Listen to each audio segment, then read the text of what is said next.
Today's episode of the Star Local Media High School Sports Podcast is brought to you by Port Richards Cafe, TechSense Senior Residential Care Homes, ATD Painting, and Performance Food Group. Port Richards Cafe, Plano's oldest restaurant since 1973. They are open daily from 5:30 a.m. to 2:30 p.m., serving the three most important meals of the day: breakfast, lunch, and dessert. It is true Texas home-style cooking made with love and grit. That is Port Richards Cafe, located off of Avenue K in Plano. This podcast is also brought to you by TechSense Senior Residential Care Homes, senior care at its best with a family atmosphere. They specialize in making their facilities as close to a home living experience as possible. Not only that, there are no move-in fees and there are no visitation restrictions. They are located near I-635 in Marsh Lane in Dallas, right near Carrollton. For more information, you can call 469-400-7650. That is TechSense Senior Residential Care Homes. And now, let's podcast.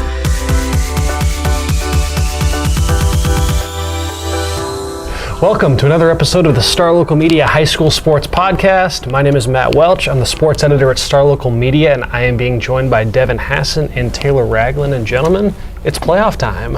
Let's preview the bi-district round for the Texas high school football playoffs. As is per usual at this juncture of the week, we picked 5 games for y'all to vote on for our Game of the Week poll up at our website, starlocalmedia.com. Big shout out to everybody who did vote, and for that, we're heading out to Mesquite, Devin. Yes. Game of the Week. A very, I'd say maybe at the start of the week, we kind of figured this might be a bit of an unlikely selection for Game of the Week, but sure enough, man, Friday, 7 o'clock out at Mesquite Memorial Stadium, Mesquite Poteet welcomes College Station.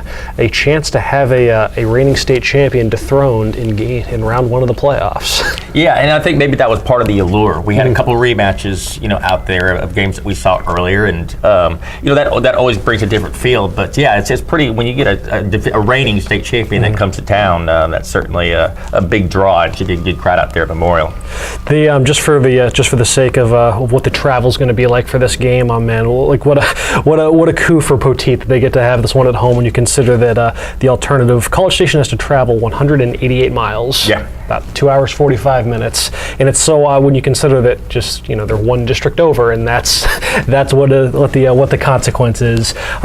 We can dive right into that because I think that is a very interesting subplot to this. Just the I'm of the mindset, we were talking about this yesterday, Taylor, that I don't know if home field advantage truly exists in high school football. It kind of varies, venue to venue, team to team.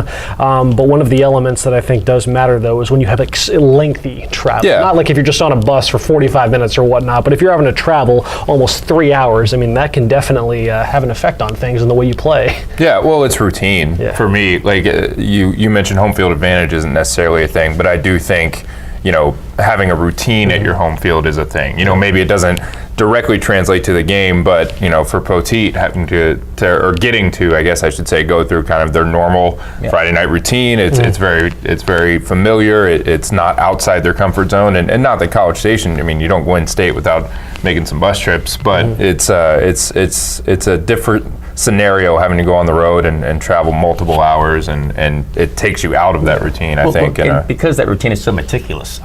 Everything from the minute that they eat to when they want to start warm-ups, to everything is down to the minute, basically. And you have to adjust. And first round of the playoffs, it's not a deciding factor, I don't think, but it certainly comes into play a little bit, especially early in the game when you're trying to get your bearings down.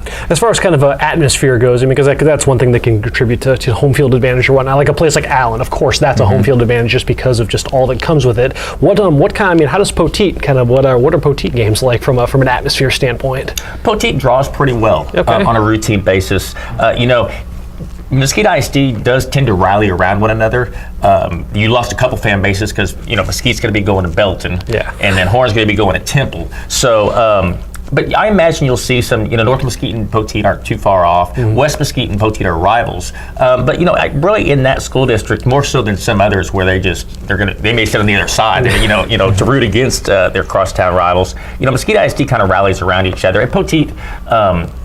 Outside of Mesquite, when Mesquite is really good, Poteet probably draws better than any other MISD school. So I imagine they're going to have a good crowd out there. And from what I've heard talking to the people at College Station, even though they're a fairly young program still, is a pretty loyal fan base. So. I mean, after last year, I'm sure that support has only grown. As College Station, the reigning Class 5A was a Division II. Division II state champions. And just the fact I've talked to I have a group of friends that just travel. They don't really have any affiliation necessarily. They just travel to go see the best games in the area. Wow. And they were talking about this game as one of their possible games they wanted to go see, just because again it's a reigning state champion, and it seems to be a pretty even matchup. There's some that you kind of look at in that first round and go, I don't know how competitive this is going to be, or I don't know if I'll make the travel, but it's convenient for a lot of these guys, and like I say, it should be pretty even, at least looking at it on paper. 8-2 versus 8-2. With Poteet, let's talk at least a little bit about what we do know. The team that we have, it's a little bit closer to home. With Poteet, they were a Hail Mary away from winning 7-5A Division I. So what is kind of the read on where Poteet is at heading into the season after they're able to at least close out the regular season with a good win against McKinney North? Yeah, nice bounce back in that game. They were down 21-10 early. I wasn't actually at the game. I was kind of listening along on the radio, and they gave it 20 points on the first 3 drives, and you thought, gosh, especially as they're kind of a hangover from the John Tyler Hail Mary. But, one thing that Poteet's always been able to do under head coach Cody Groves and that staff is make mid-game adjustments. They did it even though they lost that game against John Tyler. They were down 21-0 right away. They made adjustments. They slowed the Lions down later on. Did the same thing in McKinney North last week. And this is the time of year that Poteet typically hits their stride. They, this is 8 out of 9 years they've made the playoffs. In all 8 of those playoff appearances, they won their first round game. They closed the regular season strong, and again, they're 2 years removed from a state semifinal appearance that nobody expected. They've made several runs, 3-4 rounds deep, during the past decade, and I think their offense is really clicking. Seth McGowan, one of the best running backs in the area, almost 1,500 yards, 23 touchdowns. He's really, they kind of, not to say kept him on a leash, but they kept him healthy. He missed, part of last year with an injury. You saw a lot of those early games. He'd have 10 carries. He'd have 12 carries. Well, you look late in the season, he's getting 25. He had 30 last week against McKinney North. He's a workhorse, and he's proven capable of carrying that load. So look for them to lean on, continue to lean on him as we head into the playoffs. But they also are not one-dimensional. Dalton Dale is a sneaky quarterback. He doesn't throw the ball 60 yards downfield on a rope or anything like that. He gets the job done. He's thrown for almost 1,700 yards, 16 touchdowns. Sneaky runner as well. He can break out of the pocket. He averages better than 6 yards a carry with 5 scores. And that passing game is somewhat overlooked over at Poteet because Seth McGowan is so good. But they have 4 receivers: Cam Lapkin, Devin Martin, their big 6'5", 250-pound sophomore that's just a load to try to cover and even harder to bring down. Lewis Moore, Tristan Golightly, every one of those guys averages at least 18 yards a catch, and they all have at least 12 receptions. So, they have a big playability through the air, and then the ability to, grind it on the ground. So, very balanced. It's going to be very tough to defend. They average, almost or over 40 points a game. So, College Station, just a quick idea as to what is in store as we try to sound like authority figures on a program that's almost 3 hours away. So, College Station, obviously, yes, they had the halcyon moment of the young program last year with winning that state title, doing so, and I'd imagine, at least on paper, that was a massive upset to down Aledo. I don't remember anybody picking against Aledo last year. You take down Aledo in the playoffs, and that is definitely making a statement. So they were able to do what they did last season, catching fire and riding that all the way to a state title. They had an 18 game winning streak, heading into the at least midway through the season before they got tripped up against Lufkin, which it's turned out is quite quite the solid ball club. That was also a thumping though. That was 35-3 It was they got edged. No, they did not. Lufkin is very good. Yeah. Lufkin's top 5 in the state. Yeah, you know what you're going to get with Lufkin. They're always solid. And then they, it's kind of been a little bit up and down since then. They went to overtime the following week with a Magnolia team that went 5-5. They were able to win that 41-38. And then they, had some struggles in their regular season finale. They lost in a game where they were just outsnapped handily. 77-53 in a loss to Magnolia West. I believe just 27-21 was the final score. So it's like I said, they have the state championship pedigree, the experience, the battle-testedness, and whatnot. But they, it's not exactly the same team as last year. They returned just 8 starters from that state title team, just 4 on each side of the ball. Their quarterback Brandon Williams is a converted wide receiver, so naturally you'd expect that he has an element of speed to his game. And yes, he's a dual-threat quarterback. He's thrown for 1,600 yards, 63% completion, 17 touchdowns. And he's maybe not the biggest game breaker on the ground. His longest carry of the season is just 18 yards, averages 3.5 yards per carry, but he does tend to use that frame of his. He's 6'2", 210 pounds, so he can be a bit of a handful, and definitely a good weapon in short yardage situations. Their run game, it does kind of split between Williams and then their two lead running backs, Colby Cashin and sophomore Roderick Brown, both averaging right around 5 yards per carry. Their lead receiver is actually their tight end, Peyton Rusk, 6'2", 200 pounds. He's caught 38 balls for 486 yards and 4 touchdowns. And yes, he's a traditional tight end, so that could be an element that the Poteet defense hasn't necessarily seen much of this year, I'm guessing. Other guys to keep note of on the outside, Zachary Williams, Austin Sosa. They lead the team with five touchdown catches apiece. Defensively, they're anchored in the secondary by a 3-star Texas Tech commit, Brandon Joseph, their safety. He can be used a little bit on both sides of the ball as well as a receiver. Plus, they have another solid cornerback, Ryan Stapp. He's got an offer from Air Force. Plus, linebacker Garrett Draper, defensive lineman Truce Tumlinson. The thing with this matchup, at least kind of going through, because I feel like you can learn more about these teams in defeat that you can in victory. One commonality between their losses and then even the close game that they had against Magnolia is that they can be ball controlled. Team like Lufkin jumped out on them 21-0 to start, and they did have a 94-yard touchdown pass during that mix, but a lot of it was on the ground. A lot of it was just playing game of keep away. And then I mentioned, Magnolia West trips them up, outsnaps them by 24 snaps. So there is definitely a template there. And you mentioned, and even like I said, against Magnolia, they gave up 337 rushing yards in that game. So there is definitely a blueprint there if Poteet should decide to ride, Seth McGowan as they will do, and him and his, what is he averaging, like 7.5 yards per carry, something crazy that. Yeah. And that's all. And when you factor in the volume and that he's still been that consistent from an efficiency standpoint, that is definitely a nice little roadmap to a potential victory there for Poteet. Yeah, I think so, and again, that's where Dalton Dale also comes in, because he runs that little play fake, and everybody's keyed on Seth McGowan. You almost start to write it down. Okay, game 3, Dalton Dale's still running around the edge because he just kind of sneaks out there. The other thing I'm really interested to see is how the College Station attacks the Poteet defense. Yes. Poteet defense has been solid. They're giving up 333 yards a game, only 137 yards through the air. Mm-hmm. So a little bit more vulnerable on the ground, but they have all these.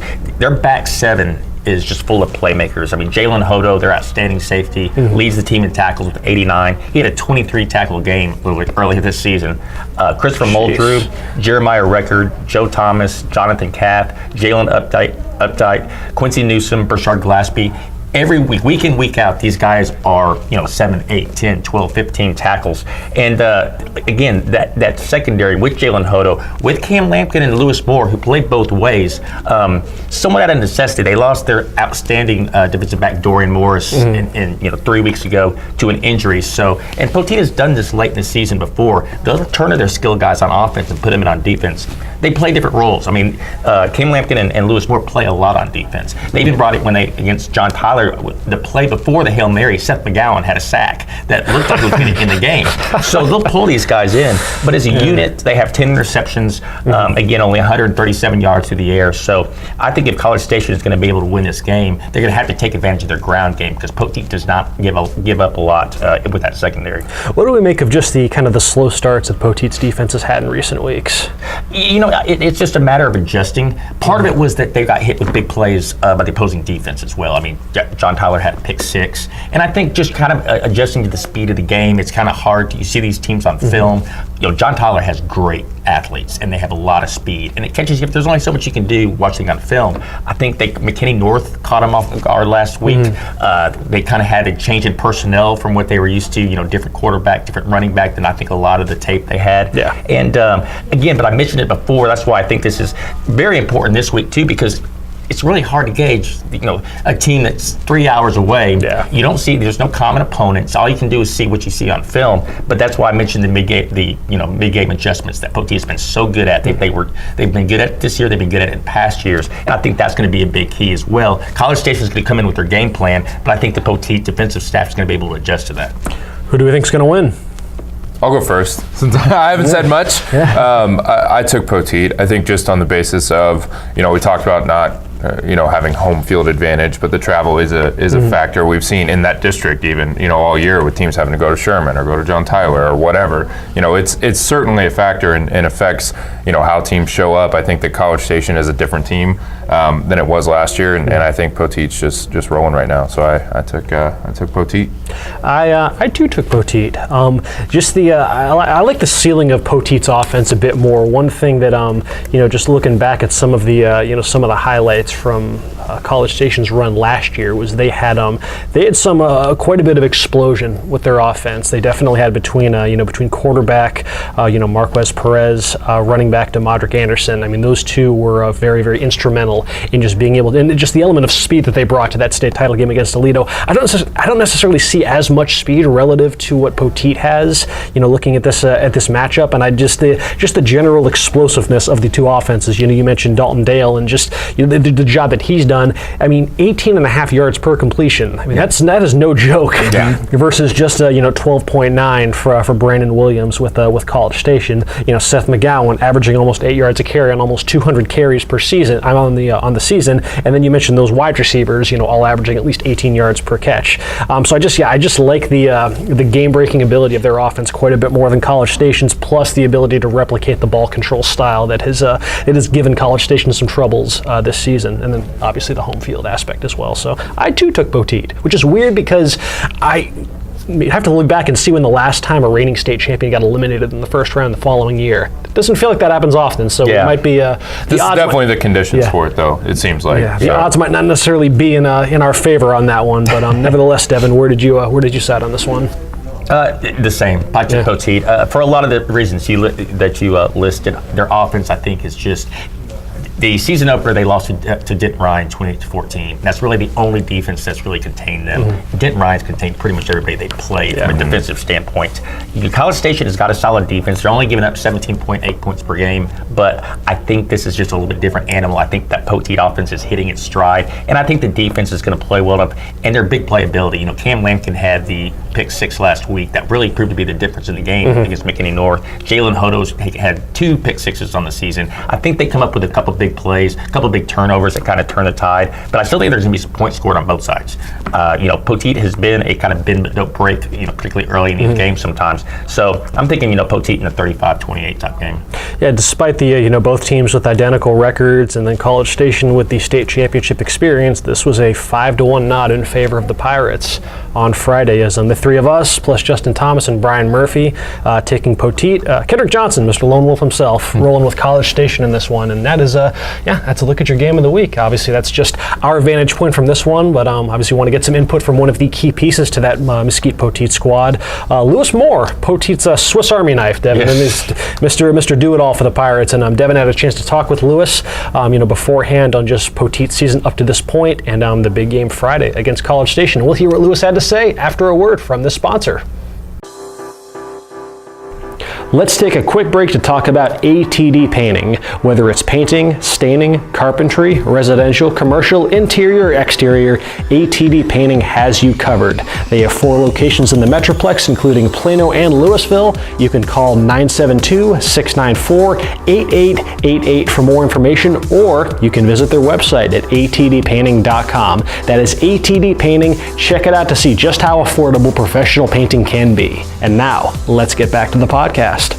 Hey y'all, this is Devin Hassan. I'm out here at Poteet High School. I'm being joined by Lewis Moore, senior do-everything, senior for the Poteet Pirates, as we discuss our game of the week. Poteet and College Station, the Class 5A Division I by-district round out at Mesquite Memorial Stadium, 7 o'clock Friday night. Should be a great game. Lewis, you guys have been here before. You get into the playoffs. This is kind of the third season, so to say. What's the kind of the mood like in the locker room? Is it excitement? Is it calmness? Kind of describe how y'all approach practice this week. We hype and we know what we gotta do. We all ready to go. We ready for the game Friday, and we gonna play hard. Can't wait, huh? Can't wait. Well, y'all have been. It's been kind of an interesting season. You start off with a tough loss to Denton Ryan, then you reel off 7 straight. I have to ask you because I got you right here. You're in the John Tyler. Best games I've seen all season long. Kind of take me through. Now, first off, were you on the field in that last play? No, sir. Okay. One of the few times you weren't.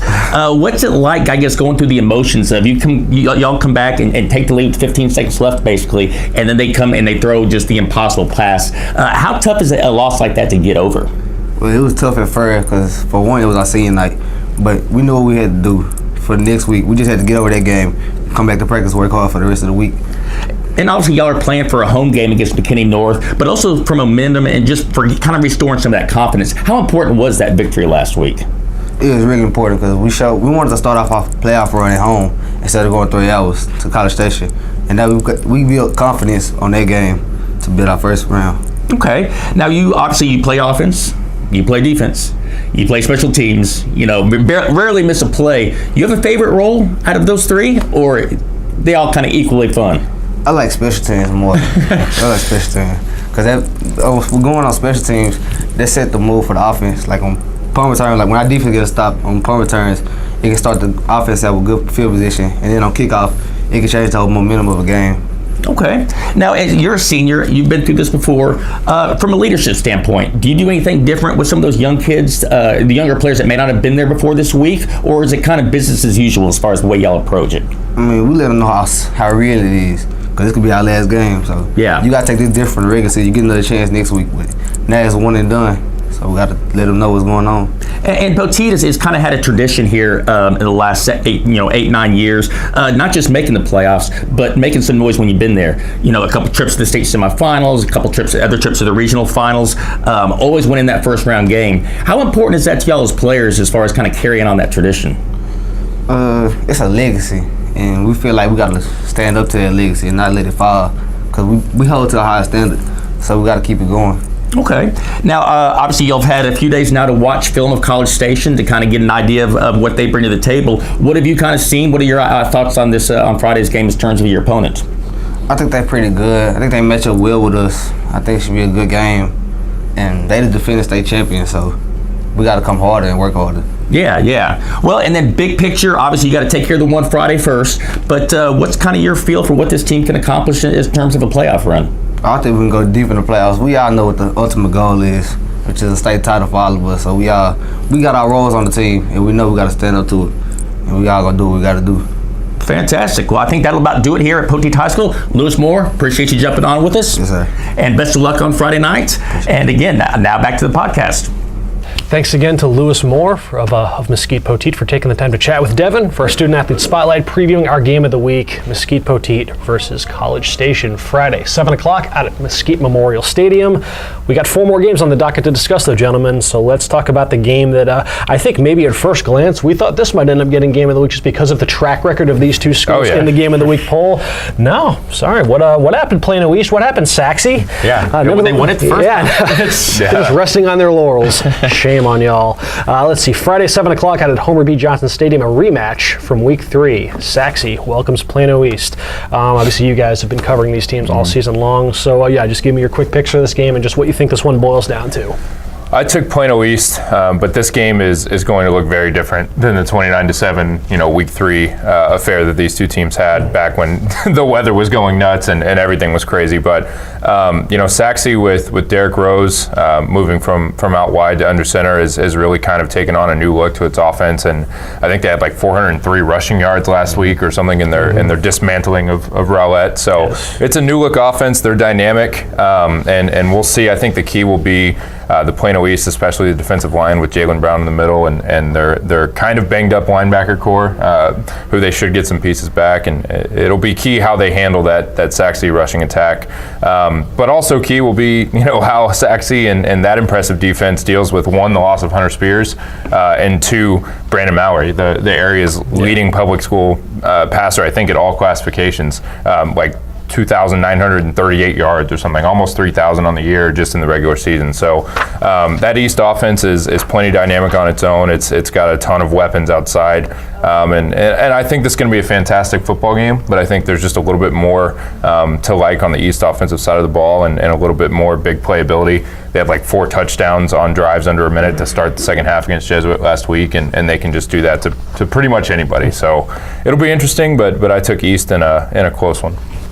I have Sachse getting a measure of revenge. You mentioned that this is just such a different team. Once they made the move, moving Derrick Rose, and not just making that move, but they spread out their workload in the backfield. Miles Nash, Torrey Washington, KJ Williams, and then you throw Derrick Rose into the mix on the ground. That gives them 4 explosive backs, over 400 yards against Rowlett.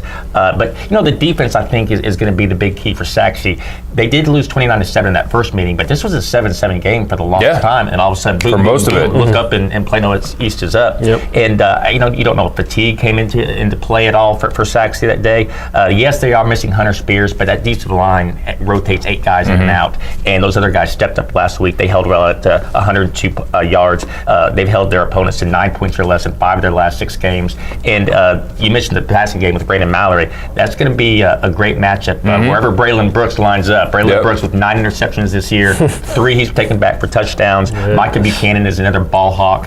They have playmakers back there. I do think it's going to be a close game, similar to the first 2.5, 3 quarters last time. But I do think Sachse is much improved from where they were back in week 3, and I expect them to win it, in a 1-score game. Bryce Robinson on that defense too. That was the one guy I talked to Joe McCall out there for a feature at East, and he had a lot to say about Bryce Robinson and what he brings to that Sachse defense. Yes. So Bryce was our player spotlight. We could go for the and certainly no lack of playmakers even with Spears out. Yeah, and he he's a Texas Tech commitment, and he's really the guy in that kind of 4-2-5 variation defense that they run. Depending on who they're lining up against, but he's the guy. He's their captain on the field, their leader on the field from that middle linebacker spot, and certainly a difference maker.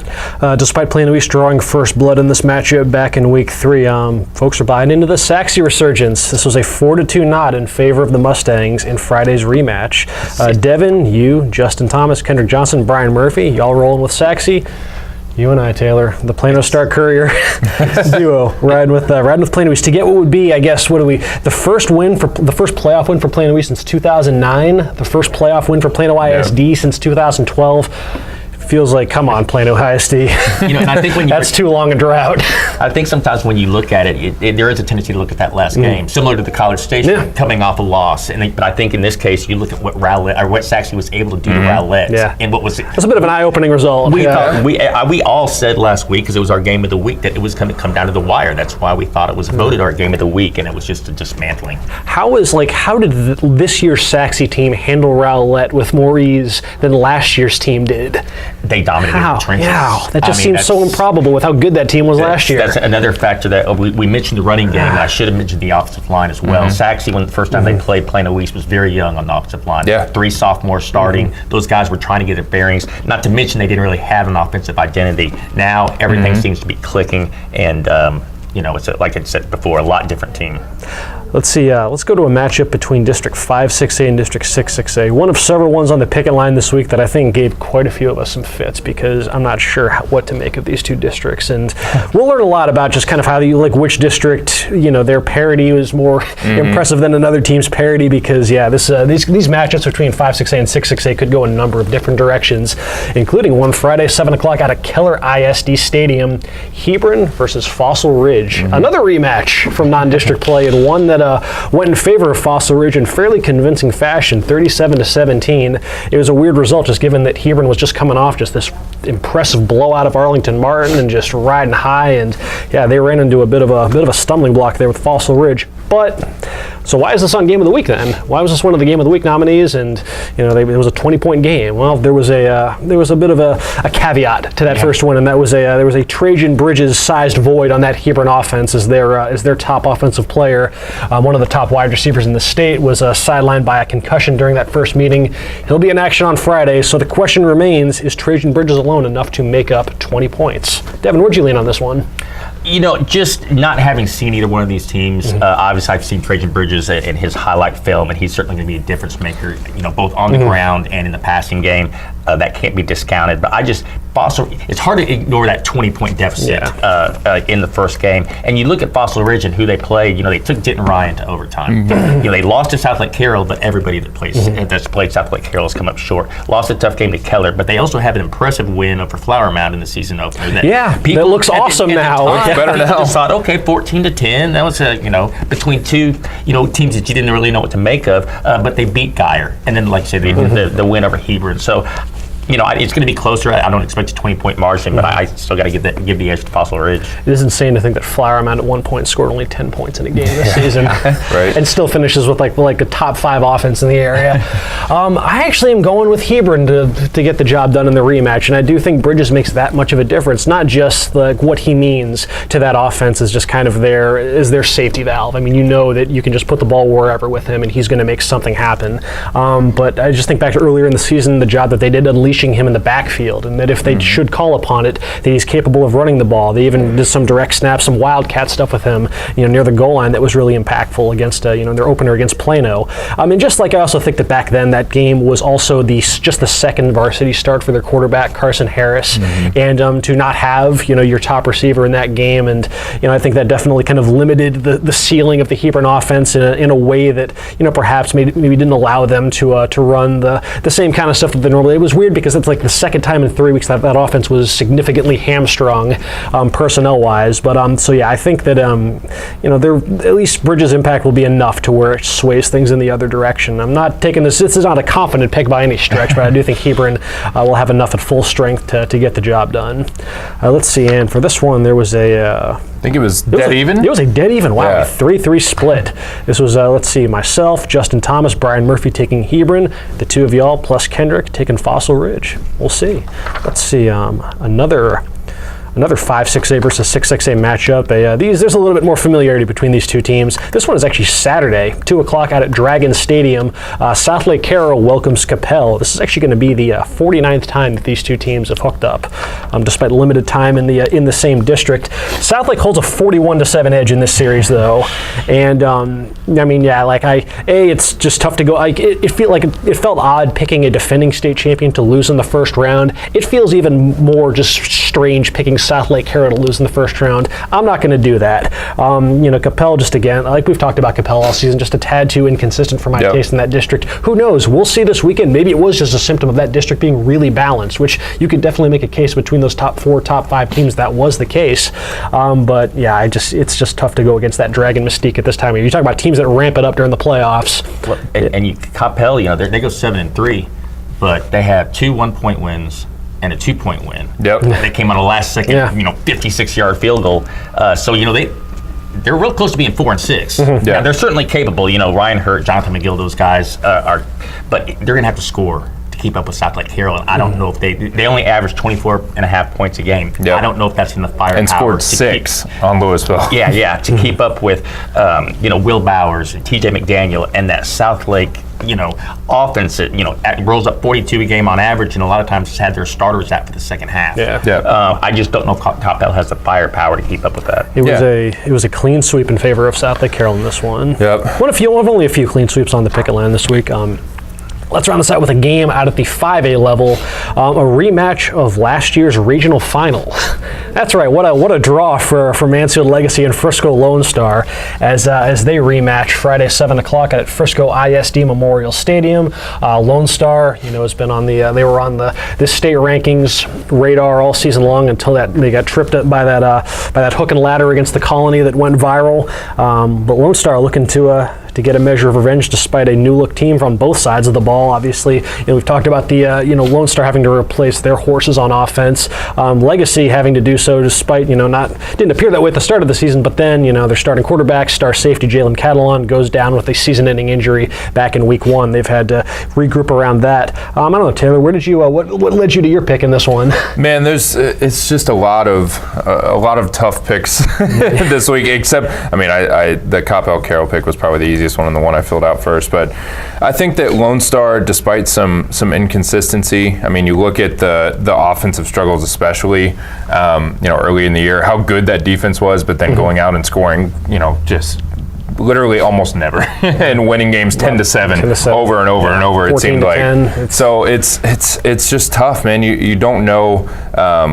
With both teams being so different than last year, it's tough to go against the result from last year. But I think that Lone Star is just rolling. I think that they get the home playoff game in the first round. They get to exact that revenge, like you said. I'm sure that's a narrative that they've harped on plenty this season.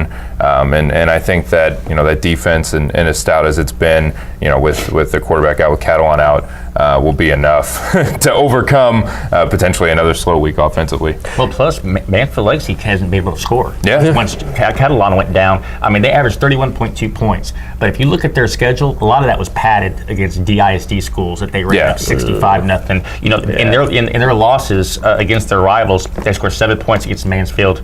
They scored 8 points against Lancaster, 7 points against Highland Park, and that Frisco Lone Star defense is every bit as good as each of those units. So I just don't think Legacy is be able to score. I mean, it may be a 14-7 type game. It's going to be a Lone Star game, I think. Very indicative of their entire season. But I think that Lone Star defense is the difference. Yeah. Whatever kind of inconsistencies there have been on the offensive side of the ball, I should say.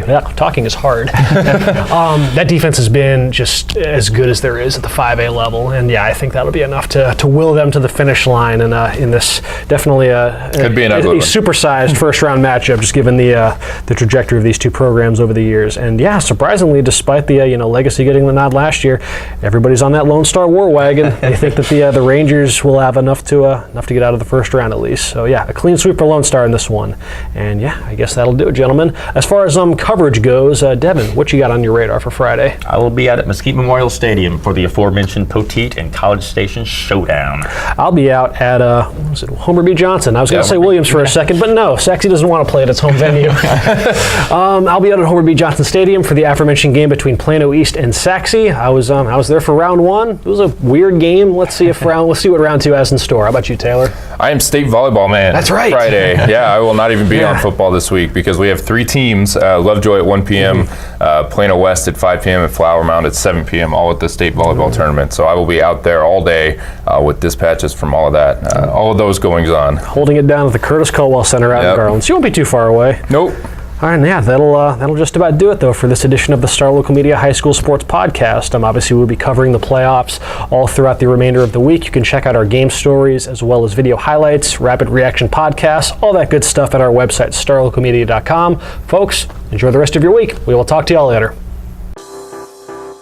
Thanks for checking out this edition of the Star Local Media High School Sports Podcast, brought to you by Performance Food Group. They deliver more than 150,000 food and related products to customers all across the country. Their McKinney office is currently hiring Class A CDL drivers, order selectors, and many other entry and part-time positions. For more information, you can visit their website at pfgc.com/careers, or you can call 214-491-3130. That is Performance Food Group, located in McKinney at 500 Metro Park Drive.